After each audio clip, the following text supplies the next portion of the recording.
அடுத்த கணக்கு வர்க்கமூலம் காண்க.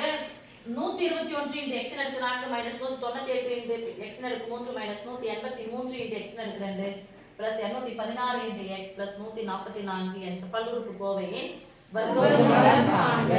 கொடுக்கப்பட்ட கோவையானது எந்த வடிவில் இருக்குதா செக் பண்ணணும். செக் பண்ணிடலாமா? மாறி கொடுக்கப்பட்ட மாறி x, x னுடைய அடுக்கு நான் பார்க்கிறோம். x னுடைய அடுக்கு 4, x னுடைய அடுக்கு 3, x னுடைய அடுக்கு 2 கரெக்ட்டா இருக்கா?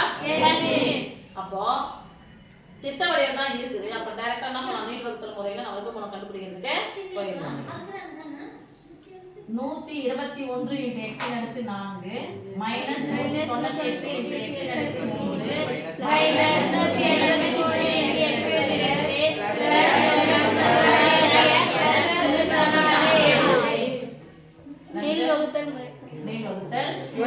இது மாதிரி போட்டோனே நான் வர்க்கமூலம் எண்ணினுடைய வர்க்கங்களை எழுத போறேன்.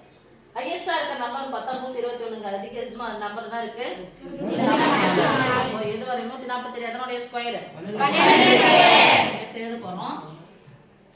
1 square 1 2 square 4 3 square 9 4 square 16 5 square 25 6 square 36 7 square 49 8 square 64 9 square 81 10 square 100 11 square 121 12 square 144 13 square 16 square 196 14 square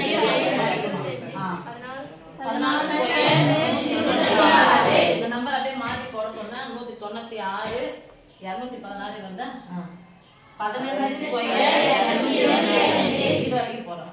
216 இருக்கு 225 வரைக்கும் நான் எழுதிட்டேன். ஓகேவா? சரி.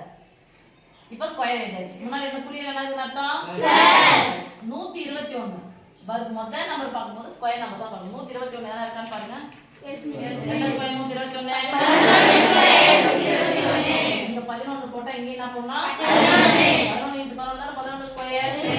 ஓகே. x இன் அடுக்கு 4 பாதியா பிரிச்சா x இன் அடுக்கு 2 x இன் அடுக்கு 2 11 11 121 x இன் அடுக்கு 2 பிரிக்கனா நான் புரியல நான் அடுத்த ரெண்டு நம்பர் வரைக்கும் வகுத்தல் என்பது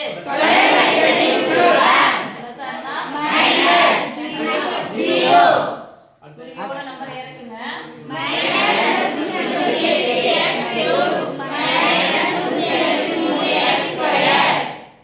ரெண்டு நம்பரை இறக்குறேன். ஈவ ரெண்டால பெருக்குறேன். ஈவ ரெண்டால பெருக்குறேன். 11 22 1 2 நான் 22 x இன் அடுக்கு 2 x இன் அடுக்கு 2 அப்புறம் வாய்ப்பாடு நம்ம எழுத போறோம். எல்லாரும் மிகப்பெரிய அதிகாரித்தனமா கூட்டல் வாய்ப்பாடு எழுத சொல்லுவாங்க. பெருக்கல் வாய்ப்பாடு எழுத போறோம்.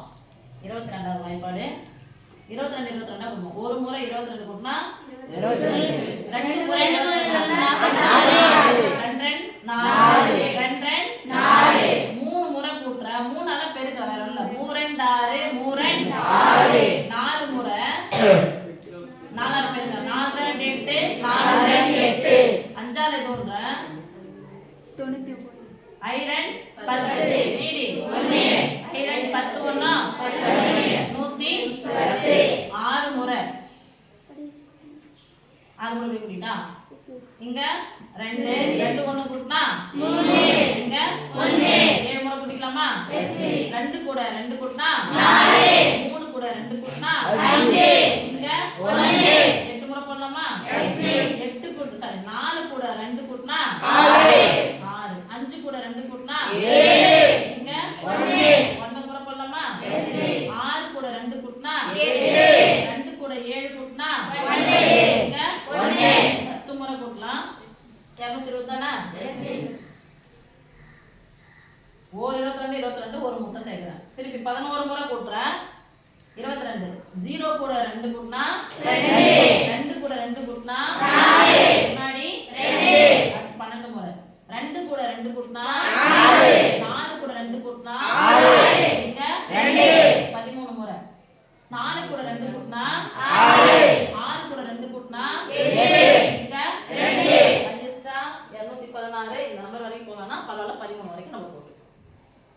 சரியா? இப்போ அம்மா கொஞ்சம் வெயிட் பண்ணுங்கம்மா. இங்க என்ன குறி இருக்கு? மைனஸ் போட்டுக்கலாமா? மைனஸ் போட்டா புதுசா என்ன பண்றோமோ அது எல்லாத்தையும் பண்ணணும். எத்தனை வாய்ப்பாடு? நம்பர் பார்க்கணும். 198 சமக்குறிக்கு இந்த பக்கம் இருக்குதான்னு பாருங்க. எத்தனை முறை? 9. நீங்க என்ன பண்ணணும்? x இன் அடுக்கு 2 போனோனே x இன் அடுக்கு 1. அப்ப இங்க என்ன பண்ணணும்? ஓகேவா? மொத்த நம்பர் மாறாது. பிளஸ் இன்டு மைனஸ் 9 22 எவ்வளவு சொல்லிட்டோம்? x இன் அடுக்கு 1 x இன் அடுக்கு 2 பெருக்குனா மைனஸ் இன்டு மைனஸ் 9 9 எவ்வளவு? 9 ஸ்கொயர் எவ்வளவு? 81. ரெண்டு நம்பருக்கு நேரா போடுங்க. x இன் அடுக்கு 1 x இன் அடுக்கு 1 பெருக்குனா ரெண்டு நம்பர் வரைக்கும் கோடு போட்டுக்கோங்க. வகுத்தல் என்பது மைனஸ் ஆந்தா பிளஸ் ஆந்தா மைனஸ் இது 0 இதுவும் மைனஸ் இதுவும் மைனஸ் மைனஸ் கூட்டினா தான் கிடைக்கும் இதுவான குறி மைனஸ் 3 1 கூட்டினா 4 8 கூட 8 கூட்டினா 264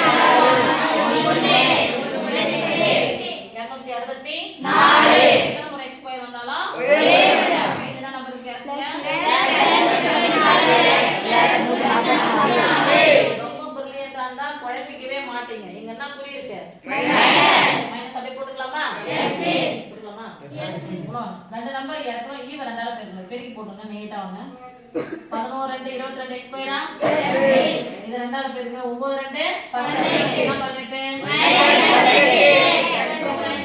என்ன குறி இருக்கு? மைனஸ் போட்டுச்சீங்க. என்ன பண்ணலாம்? கடைசி நம்பர் பாருங்க. 44 எதனுடைய ஸ்கொயர்? என்ன முடியுங்க? 12 இங்க 12 போட்டு முடிங்க. ஓகேவா? முடிஞ்சு. என்ன நம்பருக்கு அப்படியே போடுங்க.